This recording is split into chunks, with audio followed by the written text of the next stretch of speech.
Welcome to If I Did It, a show where we analyze and solve PR kerfuffles from MMA World and beyond.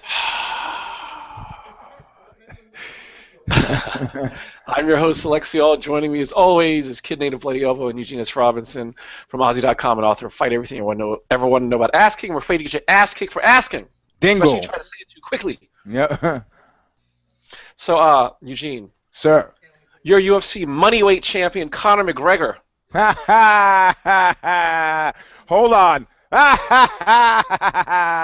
Okay, I'm ready. During a UFC conference call, you put the WWE on blast. Quote, for the most part, I think these guys are pussies, to be honest. They're messed up pussies, if you ask me. End quote. I slapped the heads off of a bunch of them. Well, there you go, exactly.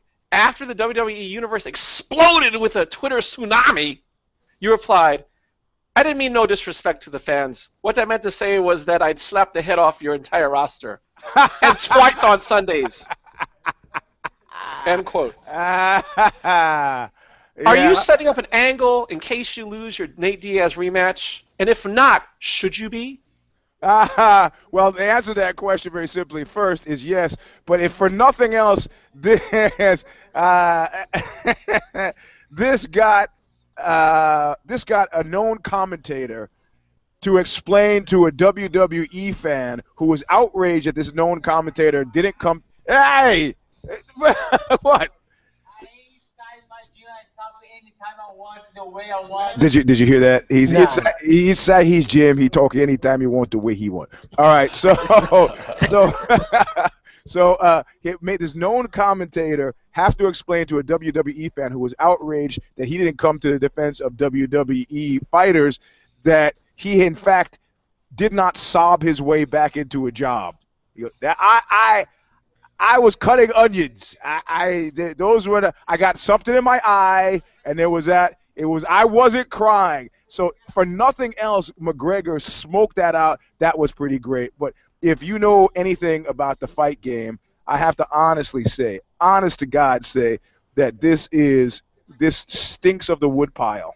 You know, I mean, this is like contingency plan. This is like plan B, C, D, and E. And it's like, how do I put myself in a position to continue making $5 million paydays? And that's really what that shit's about. He's not lost battalion in the UFC in the sense that, oh, suddenly he's gonna have to fight for 20 grand to fight, but $5 million, that truck is sailed, man. That is sailed. So where do you go if you're a mixed martial artist and you want to keep making paychecks like that? How much did Honda get paid for doing her thing? And how much these guys who have cross collateralized, how much have they made at the WWE? How many WWE fans at this point don't want to see that guy? And now how can this be leveraged against the bald one in light of the fact that they have a fractious relationship that won't get better after a second loss? It's a smart fucking move all around. What do you think, kid? I agree it's a smart move, but I don't think he's planning on losing to Nate Diaz, unlike Eugene, who seems to take that as a given. I'm not saying I'm saying that the idea is in his head, and that's possibly where it doesn't. It wasn't in his head the first time, and that's true. But I think you're overreading this. This is just straight up trolling. Let's stir up a whole bunch of people who are known to sometimes buy UFC pay-per-views. They're not regular UFC pay-per-view customers, but sometimes they'll buy, and that could be the difference between selling 700,000 and 1 million pay-per-view buys. It's genius. Like, stir up the WWE fan base, piss them off, and with them knowing that Conor got jacked up and submitted last time, maybe they'll pay to see him, hoping he'll get beat this time. I think it's just That's partially correct. Business 101. It's not even business 301 like Eugene's trying to make it. This is just the beginning class. This is just straight up trolling people that are going to hashtag it on Twitter and the whole bit. And he's got to get asses in seats. He's got to say stuff to draw attention to the fight. He's selling the fight. That's it. But I also think it's paving an egress road. And I think the thing is, if you look at historically the chip on the shoulder that professional wrestling has had to real fighting, like going back in the day with Antonio Inoki and the whole, the UWF also in Japan and these hybrid wrestling, mixed martial arts organizations and having, okay, we're going to have our IWF IWGP champ go up against Krokop and get annihilated in 15 seconds? To, is this a fake? Is this a shoot? And then also dynamics where you have invasion angles. And for someone like Conor McGregor, the reason why I liked what he was doing is he doesn't have to actually, quote unquote, wrestle. It can totally be set up where he's the big mouth that has his crew that he backs, and he has his team, exactly like Trump and Bobby Lashley. Like, he can have his team for the Survivor Series or whatever, and all he has to do is run his mouth, maybe take a bump if that, and collect a paycheck. And so it's just it would be such a. But then again, it might be just a little too early. I don't know if it's too early in his career to engage in that kind of thing. Or I mean, Ronda Rousey guest spotted on the WWE once, and Floyd Mayweather did too. And I think he could replicate Mayweather's play, which was come in and do a fake knockout punch of a big guy. Easy money. Yeah. Mayweather didn't even get his hair mussed, but I don't think he's thinking that far down the road. I think he's just stirring up the fans, and it's also I think it does reflect one little bit of lack of confidence or changed Conor, in that he's not shit talking Diaz anymore. He's learned his lesson on that score, and I think Nate's in his head, and so he's look over there, shiny object, and trying to distract from the fact that he's no longer. Dissing Nate, because these guys are on steroids, right, Nate? Right, Nate? Yeah, what Nate said. The steroids thing, but you know what? Go ahead. The steroids thing was going to be my curveball, though. When Conor and Nate agreed on something, it was that everybody else is on steroids, and so I don't know, how do I frame that in a question? If you're Dana White, how do you respond to that? Your two biggest stars accusing everybody on the roster of being on steroids. Alexi? I don't think you acknowledge it. You just ignore it. Unless if you don't bring it up, you don't do proactive PR. But if you're asked, like about these guys, I think you kind of try to pass it off. I don't think you deal with it seriously. I think the risks of dealing with the question in a serious manner, and and being a little jostled about it does more damage than good. And besides, the fact of the matter is, he doesn't fucking know. All right, when they had Chuck Liddell wandering around the MGM with no shoes on and falling asleep on morning TV in Dallas, what the fuck? Maybe they said, oh, well, we had a little too much still and it filled him in. But what does he say? I mean, there's plausible deniability written all over that. But I say that. The thing with Diaz, I like that the Conor McG nut jumpers have taken to, at least in the comments on Knuckle Up, have taken to saying that Nate, by fulfilling all of these promotional publicity requirements, is not as deeply mired in his training, and this is how he's going to lose because he's not taking his training seriously because he's doing all these promotional events. It's like, you got to be kidding me. A conference call that lasts 15 fucking minutes against 12-hour training day? Are you serious? Are you serious? Don't buy that fucking Kool-Aid that like, oh, I gotta focus on the game. What Nate has to focus on is orders of magnitude different from what Mystic Mac has to focus on at this point. Bringing in his jiu-jitsu expert. Come on. Well, speaking of curveballs, Nate. Your Red Sox player, David Ortiz. According to the Boston Globe, the Red Sox canceled a bobblehead giveaway with your likeness. Your team president called, quote, inaccurate and racially insensitive, end quote. The article claims you agreed with the decision, quote, in unprintable language, end quote. Tell us what they didn't print. Maybe Eugene can do that. I don't think I'm allowed. No, do it. I mean, the bobblehead didn't look that good. I got to say, it wasn't full on Sambo, but it was uncomfortably close. You'd on the think Sambo level. that the manufacturers or whoever has the licensing deal would have to run this shit past the player. I mean, does the players union not give these guys approval over their likeness? And if so, how hard is it to say, tone down the lips, guys? Just like, I mean, I wouldn't even want to be the executive that brought that shit in to show the guy. Like, well, you know what? Okay, go ahead. I'm sorry. I mean, I'm just saying, if I'm Ortiz, there's no need to say anything else. It's just, I would be talking to my agent. I'd be talking to the union. I would be getting some money and some compensation for this because it's bullshit and it's fucking embarrassing. I mean, they announce all this stuff.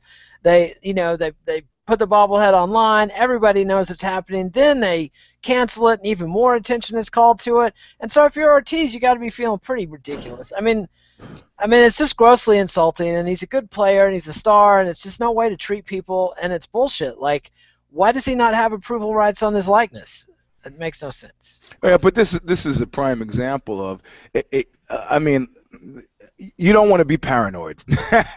You know, it's like Tony Montana. I'm paranoid. Did you see the bobblehead, Eugene? No, I haven't seen it. Dude, you don't have to be paranoid to be offended. The lips are white. No. But you let me finish. Like when I started, when I was in my first TV show, right? Because I did the TV show. I was in a TV show before I did Leonard Part 6. I was in German TV show. No. It was a TV show series with Gary Cole called Midnight Caller, where he played a radio DJ who was also a detective, and then I did King of Love with Nick Mancuso about the Black Panthers, and I'd done a bunch of TV before, and it dawned on me at some point as I'm watching this TV, it's like, I remember sitting in the fucking makeup chair. Why do I look so jacked up on screen? Maybe the camera just doesn't like me. Then I start to think, I'm close. I know what it is. It's not fucking lit for me. It's not lit for me, you know. And I didn't, you know, dealing with Oxbow at some point. So the guy said, one lighting guy said, let's talk about the lights, you know, because if you use blue lights on stage, I disappear, you know. So he's like, okay, well, what kind of light pattern do you? And so I started thinking seriously about lights. By the time I got to Leonard Part 6, I was already a studied hand. And Leonard Part 6, of the many things that was wrong with it, shockingly, the lights were fucking fucked up too. So that means every cinematographer, every fucking lighting guy, every grip, they don't know what to do. Why? Because they don't, first of all, there are not enough black ones. Second of all, they don't have enough experience with filming black guys. Are you telling me in that chain of command, the bobblehead company, the people who were involved in the artists, the designers, the molders, the plant, how many people on that line were black cats who look at the thing and go, hey man, this is kind of jacked up?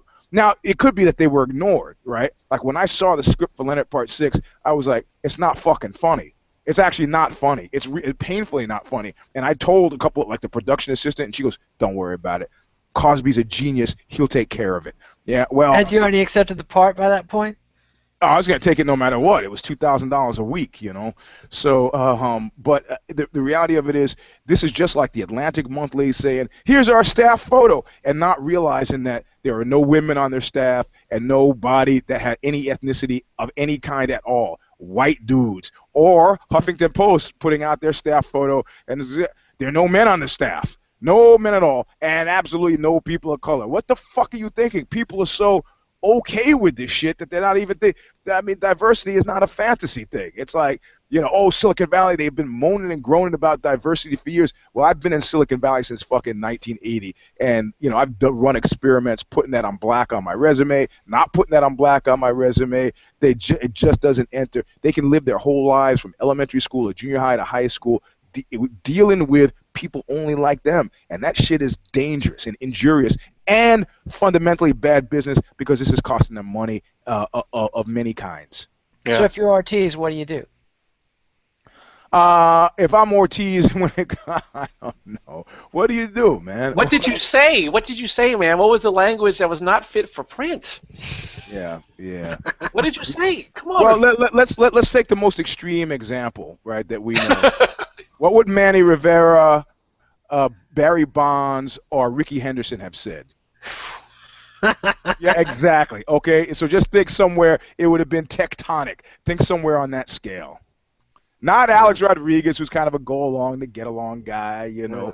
Think of the Volcanoes and think of what they would have said, and then imagine. How many people would Jim Brown have beaten over this? Fucking A, man. He would still be beating them. He would be beating them until they hauled him off to fucking jail, you know. Ding dong! Someone was into a pow! Like, Yep. So there you go. I mean, this is why you got to put somebody in the chain of command who's gonna fucking recognize, hey, this shit's jacked up. I do have to take my hat off to David Kennedy, the president of the Red Sox. He saw it and he killed it. He didn't have to take it around anybody else. As soon as he saw it, he killed it. It's just that you would have think that somebody would see it before they get this far in the process. So yeah. But that's progress, right, for the organization. Yeah. So, Eugene, speaking of progress, or lack thereof, you're starring in the upcoming Fast 8 movie. Ha ha ha ha ha ha. Last Sunday, your castmate Dwayne "The Rock" Johnson laid the smackdown to an unknown male lead in a Facebook post. Quote, "Some conduct themselves as stand-up men and true professionals, while others don't. The ones that don't are too chicken shit to do anything about it anyway. Candy asses. When you watch this movie next April, it seems like I'm not acting in some of these scenes, and my blood is legit boiling. You're right." End quote. Do you chalk this up to movie promotion? Or do you need to respond, lest some smell your candy ass as one that The Rock was cooking? You mean if you're the guy? If you're on the cast, because there are a number of castmates, male leads. What do you do? People are poking around trying to figure out who it is, and the reality of it is, let me explain to you, I'm siding with The Rock on this one. I'm siding with The Rock, and you may not like it, but I'm also siding with Christian Bale with his Batman flip out. People will fuck with you. Specifically, people who are method actors will fuck with you. So if you're supposed to be having a fractious relationship on screen, they can justify taking that shit off screen in line with, I'm keeping it real. Our characters are supposed to be. I've had movie roles with Gary Cole. I was playing a guard at a crack house. I had 3 lines. We had makeup at the trailer at the same time, and I'm chatting up Gary Cole. I'm like, hey, and he's being all stony. He's method acting makeup. So somebody is fucking with The Rock, and there's great benefits. One, our characters are supposed to hate each other on the screen. You want to watch the movie, you'll find out real easily who the character is. So why wouldn't I fuck with him off the screen? And that takes many forms. The Christian Bale form is like the guy's acting up a storm, and I'm in his sight line. I'm just scratching my nose, fucking with the dude's sight. Hey, what are you doing? Oh, nothing, man. Nothing. William Holden was notorious. Read some of his biographical stuff. Notorious. It's war. That director says fucking rolling, and I'm fucking with you with one objective: me looking great and you looking like shit. It's not even enough for me to look great. You gotta look bad. So I'm telling you, The Rock is probably 100% dead on. Who it is, at this point now, the guy has been fucking pegged. He's got to stop it unless he wants to fucking fight when the camera stops rolling. Just stop. You've been called out. You got, whatever you were going for. The guy now hates you. So if the character is supposed to hate you, then you got what you wanted method-wise. Just get on with the movie and keep your mouth shut. What do you think, mate? This is a pet peeve of mine. I hate when people call people out and don't name names. Like, that is the most chicken shit. Talk about chicken shit. I did that. I did that at the top of the hour when I talked about a known commentator who tried to say he wasn't sobbing but was cutting onions. But that was out of respect. Yeah, I was trying to ignore that, Eugene. So let's let okay. sleeping. All right. Fly. But I worked on a site where a guy would. When I manage people, I try to call them out, and they fuck up. I talk to them privately. I said, you did this, and this was bad, and let's try to do it this way the next time. And if they do good, then I email the whole group, and I'm like, hey, look what we did. Somebody did something really good. But I've worked with other people whose idea of management was when somebody fucked up to send a furious email to the whole staff and not name names and just be like, some people have done this. And it doesn't accomplish anything, and it just pisses a bunch of people off. So now The Rock's got a whole cast full of people going, am I the one Dwayne's mad at? Who's he talking about here? I mean, maybe the guy who he's talking about knows exactly what he means, but there's the whole rest of the cast who's like going, huh? And so I just think it's bad communications practice on his part. If he wants to put the guy on blast, talk to him to his face or name his name on Twitter, but don't just put out anonymous screeds about somebody. Also, you got to realize that this is the best press that F8 is ever going to get. Well, I mean, it's the 8th part of a series, and dude has a fucking TV show that he's kicking off on Netflix. Right. This is good. This is timely, and he's probably talking to his PR people. Can you get me something? Can you get me something? Nah, Dwayne. Nah, we can't really. Can you get me something? Can you get me? Nah, Dwayne. It's like the TV show people haven't seen yet. Fucking Fast and Furious 8 is 8. I mean, we can't. He goes, I got it. I got it. You know, I mean, the guy's a pro wrestler, man. Wow, how could this confuse people? You know? It's true. It's true. He does know how to hype. He does know how to hype. But I'm just saying. Name names, Dwayne. Name names. Well, I'm going to name names. Eugene, you're Ozzy Osbourne. Oh, you asked the perfect guy. Ozzy Osbourne. Are you incontinent, Eugene? Huh? Are you incontinent as well? You know, I'm not going to call it sex addiction, but I guess for purposes of this discussion, we could call it sex addiction. I thought you were going to say I'm incontinental. That would be. I should have said that. That would have been great. So, Ozzy, you were busted cheating on your wife with your former hair colorist, Michelle Pugh, in a 4-year affair. The reason? Sex addiction. In People magazine, that's the reason he's giving post being busted. He wasn't calling himself a sex addict 3 years ago when he was fucking the hair. Well, here you go. Well, that's why poo-pooed your claim, asserting you were in a, quote, very real relationship, end quote. Your rep rejected her reply, reaffirmed your rationalization, and retorted with a reclamation you're a sex addict engaging in, quote, intense therapy, end quote. Does the therapy involve the hairstylist? Are you done with the PR or cannot bear living with something that just isn't fair? Well, come on. Look, first of all, we're talking about Ozzy Osbourne, right? We're talking about Black Sabbath, right? When was the last time that Ozzy Osbourne did anything remotely fucking interesting? Right? Let's give the guy credit for doing something remotely interesting, finally, you know? And the thing is, people who step into this, it's hard enough to be in a relationship without stepping into this reality TV world. I guarantee you, he made more money on reality TV than he did his last 15 years of fucking making music. So 50? 15, no, 15. 15, yeah, okay. Yeah, 15 years of making music, you know, but, you know, when the cameras are off, Sharon Osbourne is still Sharon Osbourne. And not to overanalyze their relationship, but, you know, who wants to be married to their fucking manager? Nobody. You know, a friend of mine was married to a school teacher. He said, you know how you say people bring home their work? She does that. I got to get out, you know.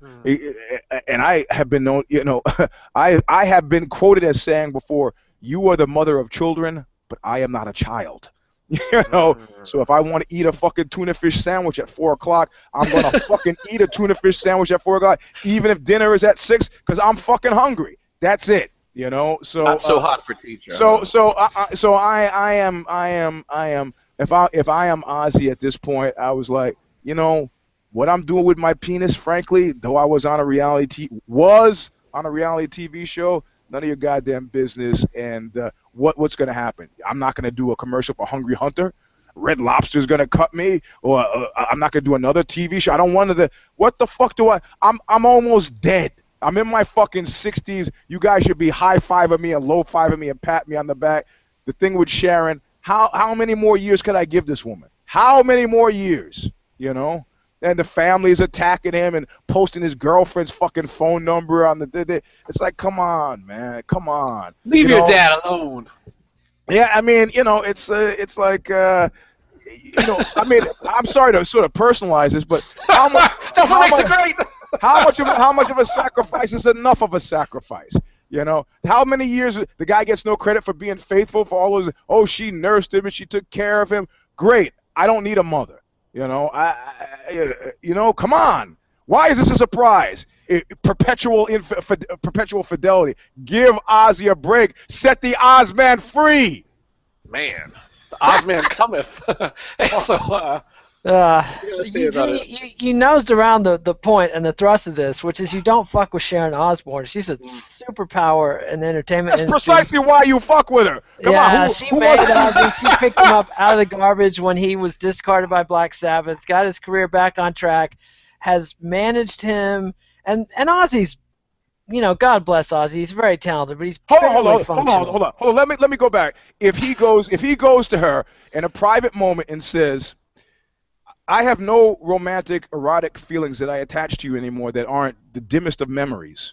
But because I've made a promise and a vow to you, I'll stick around. But I Not love sticking you. But I love you about as much as I love that can of peas in the cabinet. Is that cool with you? What the Love fuck you do you or think she attracted says? or You aroused. clearly never watched the reality show, because when was the last time Ozzy strung together that many coherent Oh, sentences at one yeah, go? Like, yeah, Ozzy is yeah, special. yeah. And Like special like the Olympics. yeah, and Sharon has carried him for Oh decades. my God. And this is where Ozzy is. He made a deal, and I'm not saying Sharon Osbourne's the devil, but her dad was, and she learned everything she knows. I mean, Don Arden, her dad, used to hang rock stars out of windows by their ankles. Like, he did the whole Suge Knight thing way before Suge Knight was doing it. And Sharon learned all that shit, and she got Ozzy away from Don Arden, and she's a powerhouse in her own right. Now, I've never heard her accused of holding people out windows by their ankles, but metaphorically, she's done that and more. She's holding She his penis owns hostage, Ozzy. Nate. Huh? Holding his penis hostage. But you're giving business reasons for a personal situation. What are you Hey, talking about? that's the deal. That's not a personal. I mean, he's Ozzy Osbourne. You make some sacrifices. You want to be the king of rock. You made a deal with the devil a long time ago. You don't just walk out on said deal. And he got busted, and also the sex addiction thing. It's a little stale to be yelling rehab, but Ozzy's been pulling the rehab thing for 30 years. I can remember him on Only if Good he's going to Morning- leave the woman. If he's really in love, how is rehab going to fucking help that? And the reason he got busted is because he's in love. Well, If it was just miscellaneous booty, he'd be like, okay, you busted me, I drop her, yeah, well, they might have to have some intensive rehab this time to get Ozzy off that love business, because the hairdresser's not going to keep him. The hairdresser's not going to take care of him when he's sick. I can. She's tell going you to that. make him keep good. That hair's good, what? baby. Uh-huh. If Sharon is a good manager, what she does is sits down with him and says, let me explain to you how this is going to go, okay? You're going to leave me. That's okay. That's what you want to do. You're going to take up with this fucking woman who you will discover after 7 months blowing the pool guy, You will try to go into therapy for another 5 months. 5 months? Why? Because after a year, you can't get an annulment. After a year, she's into you for 50%, which she will take while continuing to blow the pool guy. In fact, she will blow the pool guy while she's holding out her hand for that 50% of what I've made you. That's fine if you want to spend your money that way, but I'm going to file this under don't come crying to me, because you're going to zero out faster than you've ever imagined going down the road you're going to, and then just step back. I think that's a conversation she had with him. I don't even think she has to have that conversation, because I think Ozzy, as dimly as he perceives reality, does understand where his bread is buttered, and he knows he can't be fucking with Sharon. And the kids. Which is probably why he's in rehab and not saying "fuck you, I'm in love, I'm gonna run off and get married." And plus, rehab has been good to Ozzy over the years. He's used it as a PR blanket to cover up his alcoholism and his drug addiction for years. I mean, I remember him on Good Morning America in the 80s. Like, he'd be visibly drunk on the show and be like, I just got out of rehab and being clean and sober is the greatest, and then he'd nod off and then, Ozzy, it's the greatest thing to be clean, and he's back in rehab 6 months later. I mean, it's rinse and repeat. It's a good cycle for Ozzy. He's like going into rehab. It's like going to the spa for other people. Ozzy will be fine. Well, someone who I don't think is going to be fine. Nate, you're Dutch gymnast Yuri Van Gelder, a.k.a. the Lord of the Rings. Last Saturday, you celebrated qualifying for the Olympic men's rings finals by leaving the Olympic Village for an unauthorized night of drinking, which resulted in your being dissed and dismissed from the Olympics by your own team, thus falling into the PR crack of doom and becoming the Lord of the Pints. How do you rescue your rep after losing your precious? Man, there's nothing you can do. You're an Olympic gymnast. You got kicked out before you get to compete, so son is fucked. I mean, at least he didn't kill Natalie Merchant or whatever her name was in Aruba. What's the girl's name? Oh, right. The Dutchman, the whole yeah, thing. Oh, yeah. Fuck, yeah. that's Yeah, still so unsolved. anyway, I mean, Is that it could Natalie be Merchant? You worse. have me scared, right? I used to like Natalie Merchant back in the day. Yeah, well, 10,000 Maniacs had their moment, I guess. But anyway, Of course, she was the only woman in America who hadn't figured out that Michael Stipe really didn't like women very much. I mean, they dated. It's like well, I remember. maybe I she remember did having a little before, crush too. on having a little crush on Natalie Merchant, but she's going out with Stipe. I'm like, what? Are you fucking kidding me? Well, you Maybe don't. it was You a don't. mutual beard thing, I Maybe mean, she had a girlfriend, he had a boyfriend. There, maybe, it Like was the the way 80s were a less tolerant time. Anyway, I'm just saying, at least dude didn't get caught like the American men's basketball team going to a brothel and claim, hey, we thought it was a spa. Yeah, right, you thought it was a spa. I mean, I think it's kind of fucked up that his team kicked him off when he was still in medal contention. I'm like, do these guys want to win or what? Like, clearly, and these are Dutch guys too, right? yeah. Yeah. So they're not, Which means Which that means- you know how hard he had to how hard he was rolling to get kicked by Dutch guys.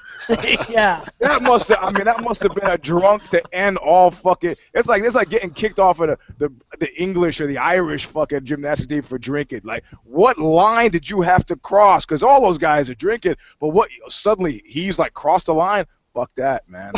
Maybe he was so drunk that they knew he wasn't even going to be able to compete because The team.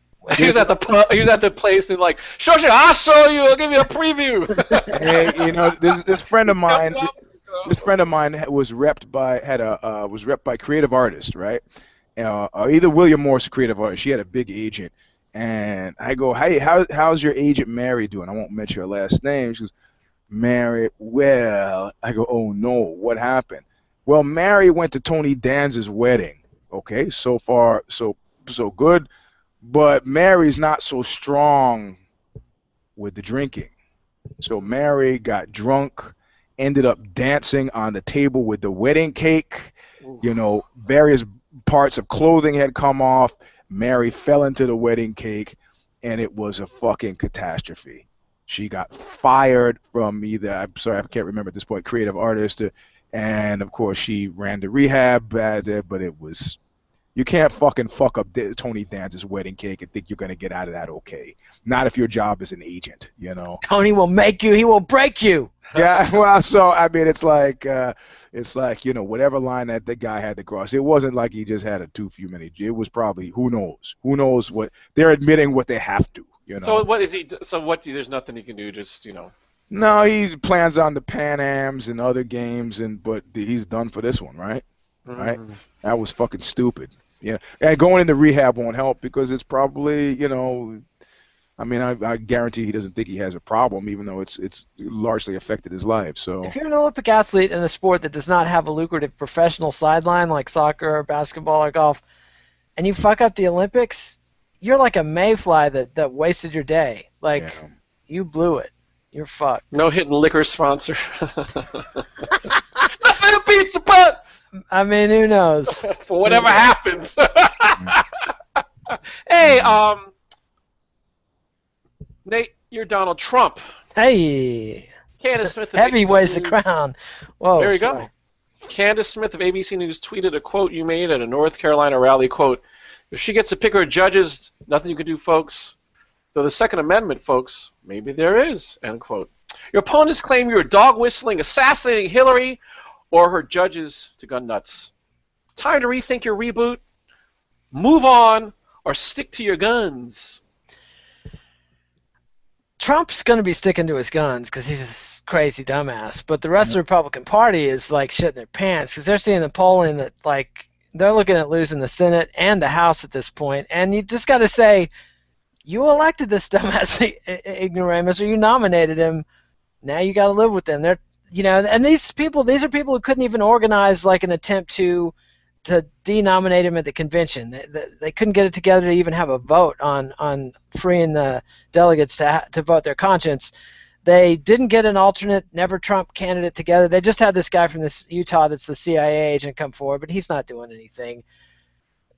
The GOP elite is feeble. A lot of them have moved up over to the Democrats already, which is a scary proposition for those of us who believe in little things like freedom and opportunity. But Trump himself, I mean, you just called for somebody to assassinate your presidential rival. This is a new low. This is literally a new low in American political history. I mean, Aaron Burr shot and killed Alexander Hamilton, but they weren't running for president at the time. Like, this is unbelievable. And for anybody who thinks and that's where people were dueling as a matter of settling difficulties. Yeah. Yes, that was a by the rules duel. I mean, there were handshakes and well, also and people bows. are posting by the rules, the U.S. Code, stipulating that you cannot engage in that kind of speech. Yeah, it's called stochastic terrorism, and it's what Henry II did to Beckham. Will no one rid me of this meddlesome priest? Fucking A! God damn it. Stochastic terrorism. Kid Nate, state school pulls it out. That's great. I read it on Vox.com yesterday, so that's where they explain the news. And but that's what it is, and and it lets the king, when somebody does go out, some enthusiastic knights go out and kill the archbishop, the next day can be like, oh, my dear friend, I'm so heartbroken that this happened. So I don't quite think that Trump gets what he's fucking with. I really don't think he's as smart as all that.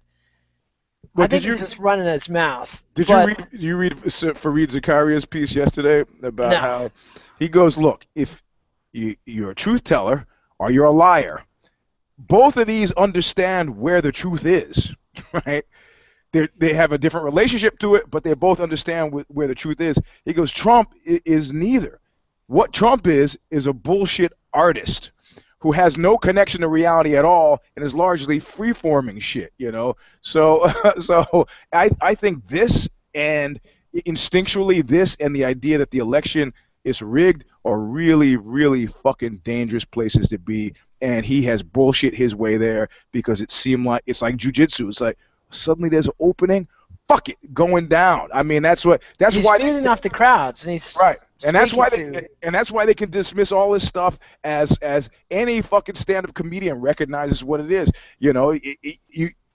Suddenly there's a whole you Second Amendment guys got to do what you got to do, right? I mean, Jesse Helms did this about with Clinton. He goes, he comes down to North Carolina, he better watch himself. I mean, the best thing about Trump is that he is a distillate of everything that party's been doing for the last fucking since 1980 50 years. Or 50 years even. Let's go there. Right. But somebody just sent the text, which I think is super compelling. It goes, Trump's statements are stupid, but the 2A issue is an interesting one.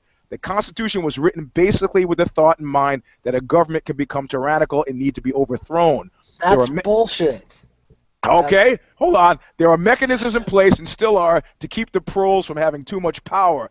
The Washington quote, now he's reading the quote, when government becomes tyrannical, the citizens must take away its ability to govern, or something like that, is what 2A is there for. However, Trump's voters are not victims of tyranny here. Black people getting gunned down by cops and police departments suffering zero consequences, that sounds like tyranny. It's almost impossible to find a jury of 12 to convict a cop for killing a black guy. Odds of not finding a sympathetic jury to cops are astounding. Not sure why no one mentions 2A here, even from the left. I got to go with the thing is the Second Amendment was not written to give people the power to overthrow the government. It was written, honestly, to let militias patrol for escaped slaves in the South. It was a compromise with the slave owners. And if you want to know where George Washington stood on armed rebellions, look into the history of Shays' Rebellion or the Whiskey Rebellion. They fucking put Alexander Hamilton on a horse and said, kill some fucking yokels. You want some money and muskets and uniforms? Here they are. Organize these dudes, send them up into the hills, and shoot some fools. And that's what they did. They didn't pity-pat around with any bullshit. It wasn't the French Revolution. It wasn't a matter of turning the mob loose on the powers that be. The American Revolution was a revolution of oligarchs, by oligarchs, for oligarchs, and I'm all for it. It worked well, and much better than the French Revolution or the Russian Revolution or the Chinese Revolution or the Spanish Revolution, et cetera, et cetera. And so this whole Second Amendment blood of tyrants crap is just bullshit the NRA's been putting out to confuse and drum up gun sales. And I'm amazed that the NRA is as quiet as they are. Aren't they amazingly quiet after this? They're sitting this one out. They're super fucking quiet. I'm like, hey, who's got? It's like when the black guy got shot by the cop because he was a licensed firearm owner. Right. They were super quiet. Where's Wayne LaPierre? What? Huh? What? No. I was doing this other thing. I don't know. Well, I'm sorry. Catch me up. Yeah, catch you up, you fucking prick. Yeah, I do have to say that the Democrats would be well advised to keep the Secret Service on a tight leash on this matter, though. If you try to drum up charges or any bullshit or pull Trump out of the race, that's just going to inflame it. Right. They're treating it, presumably they're going to treat it the way they did when the dumbasses took over the wildlife reserve in Oregon. Just let them fill up the tanks with feces on their own, and then go get them quietly after the tempers have calmed down. Like, you don't want to inflame the situation and just let it ride. But weren't there jokes made back when Obama was first running about him getting assassinated? You know, and the Clintons were linked to some of that stuff. They said you never know what could happen. I mean, there were. I do yeah, and the recall there Clintons being were a hip little- deep in that shit. Bill Clinton was on the phone saying all kinds of ugly, insinuating all kinds of ugly things. And you know what? I haven't actually forgotten how terrible the Clintons were during the run against Obama. That was yeah. I haven't quite forgotten nor forgiven, but Trump is something else. The same guy who wrote about the Second Amendment is Trump isn't a new low. ... Jeff Davis. Jeff Davis was never the president of the United States. Yeah. Well, neither is Trump right now. So. No. Yeah, right. Davis never even ran for the presidency of the United States. Yeah. Since you're dealing with history and teaching lessons, despite being too close to teaching affecting one's love life, we're still going to go with the teachable moment. And it's going to be for you, Eugene. You're a member of the Russian Paralympic team.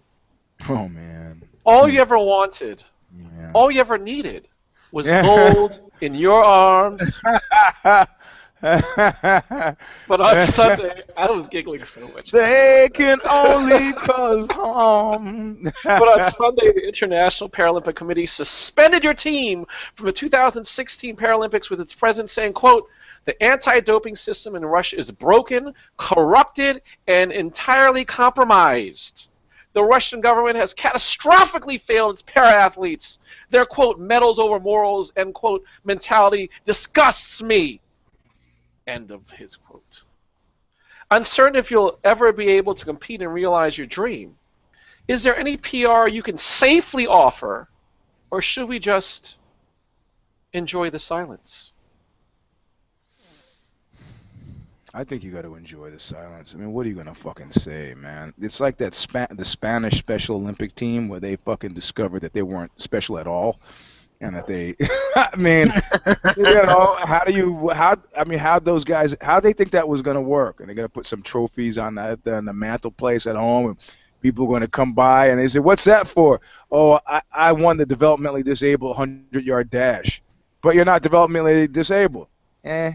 First place, baby. Just win. Yeah, that's right. So, I mean, I always talk about the shit that I find, I'm laissez-faire about a lot, but there's a reason why, say, philosophically, I had to talk, one tour, Oxbow, we talked for a whole month about why murder is bad. I go, you can't convince. So you take something like why a guy beating his wife. Why is that a bad thing? Why is that totally bad? I mean, it depends what country you go to. It could be a different thing. Maybe she go to. And then finally, we came with the conclusion with something like that. Not murder. Murder had to do with stable societies, but with beating a wife, that it violates my sense of fucking fair play. That's the only way I'm get my way. So in other words, there's this kind of amorphous thing out there called fair play that's easily fucking violated in my mind because there's no sport in it.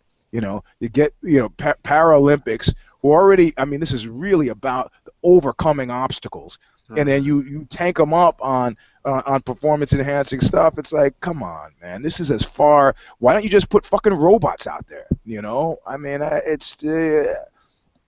It really does. It really does. Whatever kind of interest it could have generated and the people's support. Because I mean, I remember there was a time where there was no Paralympics at all. It just, and of course, if you're a Paralympian, you could just say, why? Or what is that thing I heard somebody once said about Israel? Why blame the Jew for what the Gentile does? Why should we be held to a different standard? Why can't we fucking juice like everybody else? We're athletes. Athletes juice. Why are we suddenly held to this kind of higher moral standard just because I'm in a fucking wheelchair? Fuck you. I want my steroids. I mean, so they're two different tags, but I think it's a bad look. What do you think, Nate? I think it's bullshit that the Paralympic team gets screwed and the regular Olympic team, or the IOC just let them right back in. Like they slapped some wrists, but the Russian competitors are competing in the real Olympics for the most part, and the paralegal team is getting jacked. And to my knowledge, there's no evidence the Paralympic team was doing anything with performance-enhancing drugs. They're just getting guilt by association, and I think it's bullshit. And they're picking on them because there's no money in the Paralympics. Like they can fuck with. There's no power. There's no money there. There's a little money.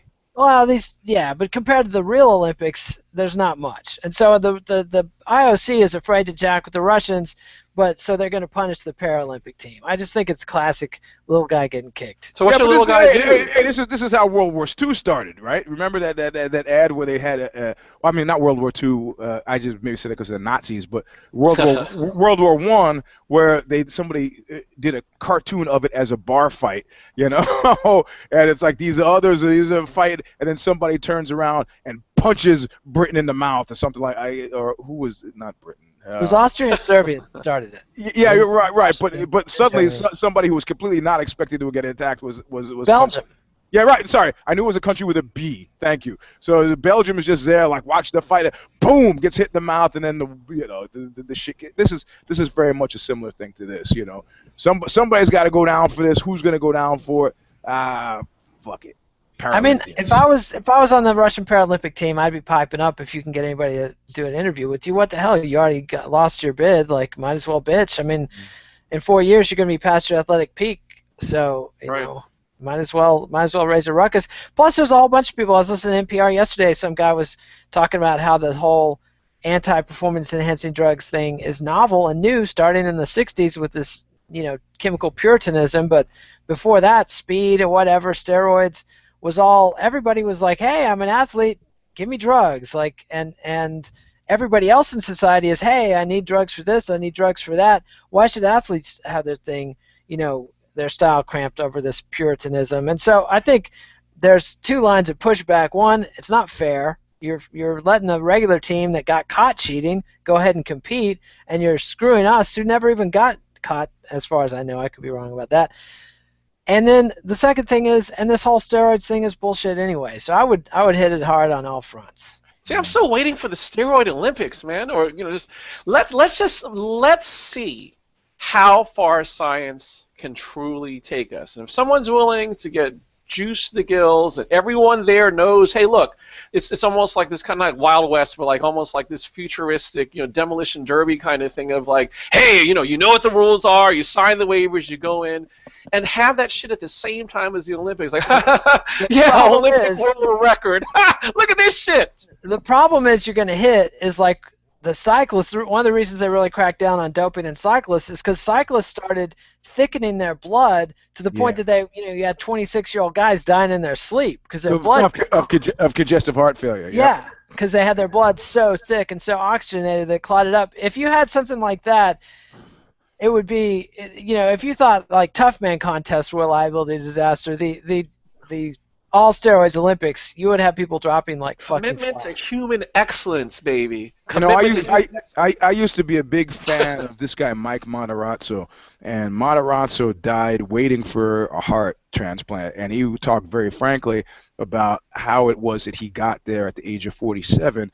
And he didn't just blame steroids, because you could take steroids for many years, and I mean, we're all looking. The guys who were bodybuilders and took steroids are looking like at Franco Colombo, Lou Ferrigno. These are canaries in the coal mine. I mean, certainly nobody I know has taken more than those guys. So let's see what happened. Lee Haney and so on. And he said, well, it was a combination of things. For example, I didn't eat a piece of fruit for 20 years. People are like, what the fuck are you talking about? He goes, it gets broken down into simple sugars too quickly. I didn't want it. It was off my diet. That's not what I was trying to do. I was also taking tons of Lasix, a diuretic. This is I'm running a hot machine with very little fucking fluid in it because I want my skin to look tight like a drum. And he goes, because of the protein take, and keep in mind, Matarazzo was screwed from the beginning. He was a crowd favorite, always win best poser, but he had these huge arms, but his proportions were kind of weird.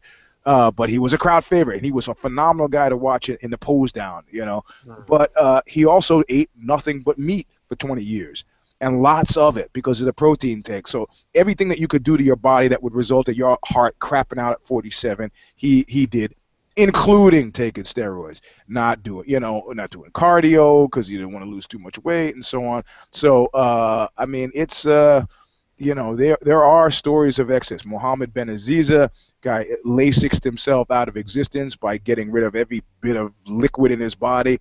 I mean, you can see, again, back to why murder is bad. You can see that, unbridled activity often results in catastrophe. So I'm actually okay with, though I'm a steroid supporter, I'm okay with there not being a steroid Olympics because it's really gonna it's like the guy base jumpers. I mean, I really actually derive no enjoyment from base jumping. Man, since you're gonna ruin my fun. Time for the Lost Battalion. There is nobody actually in the Lost Battalion as far as I can see this week. If you got people, Not Trump. No. He was last Mike week. Pence? Huh? Mike Pence? No.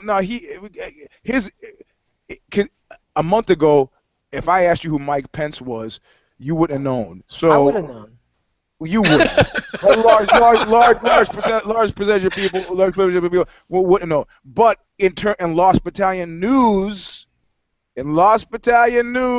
something exciting has just happened while we've been doing this show. Uh-oh. And I will read it to you. Where the fuck is it? Hold on. Oh, I can't find it now because people are texting me all during the show. Nah, you don't have to do it. Well, but this guy, somebody tweeted to me. Apparently, Chris Weidman do you guys know what I'm about to say? No, but I can't believe you're talking about Chris Weidman again. I know. Sorry, Chris Weidman has finally come correct. And there's been a break in the mist by the woodpile. He's called out Luke Rockhold for rematch at UFC 205 in New York. That's it, baby. That's the only move he had to make, and he fucking made it, and I'm happy. Doesn't mean he's away from the woodpile, but it means that at least we finally heard his voice, so we could come closer to kind of finding him and extending the hand, So that just came in. I see. Wow. So you're not going to add... What about your that Japanese fighter? Nah. You mean the bitches guy? Yeah. Nah. What about his Teruto? Penis in the Lost Battalion? What's that? Penis in the Lost Battalion. Yeah, penis is in the Lost Battalion. The penis is in the Lost Battalion. I mean, between his penis and Dennis Rodman's penis, right? Elaborate for those who don't know.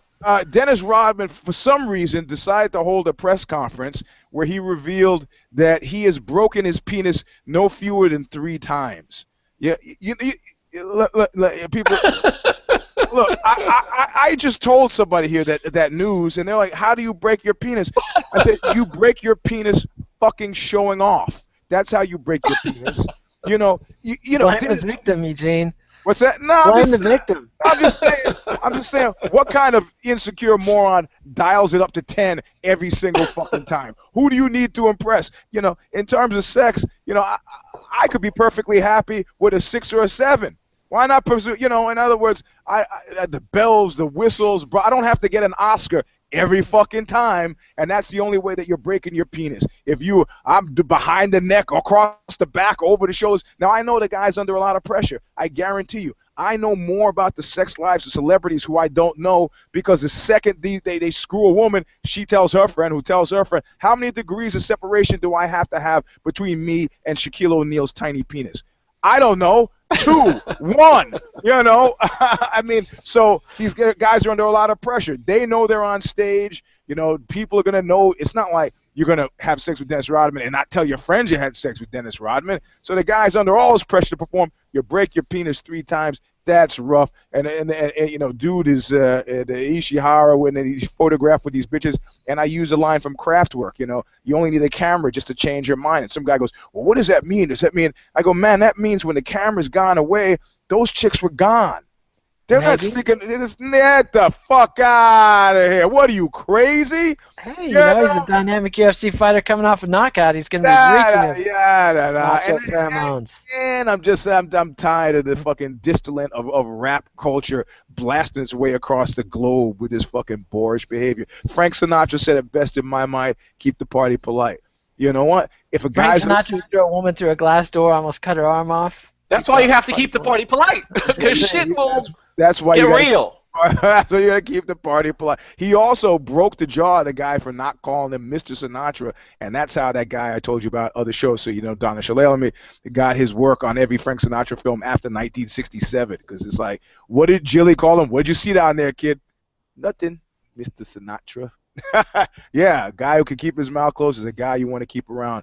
So it's been tough for penises, but again, I didn't want to. I unloaded on Ishihara on Knuckle Up. You know, I don't want bitches this. I'm fucking sick of that. You know, sick of it. I don't. You know, you don't have to work blue, kid. You don't have to work blue. So. Yeah. Well, on that note, thanks for joining us. Follow us on Twitter at Eugene S. Robinson, Kid Nate, at Alexiola. Please give us a thumbs up, Eugene. Here we go. Just one? Hold on. No, because somebody just said, it's a quote. It said, we demand and deserve a level playing field. Who said that? The Canadian Paralegal Team. So now I can go like this. Paralegal Team. Yeah, I don't. What? Now I'm reading what was written here. You know? Leave comments on YouTube. Subscribe to MMANation.com on YouTube. MMA Nation on iTunes. Visit Billy Elbow. Read EugeneOzzy.com. And be sure to check out all three of us on Amazon.com. We'll be back next week with another installment, If I Did It. And we don't know what we'll be talking about yet, because the PR mistakes have yet to be made. You know what? Before we you know what's going to be the greatest If I Did It ever? What? When one of us has a PR issue. And then we can go full fucking meta, where we discuss our PR issue on the show like we're not talking about our PR issue. Something tells me that's not going to happen. That's going to be a dark, disturbing fucking day. It will. Here's to no PR issues. Yeah, please.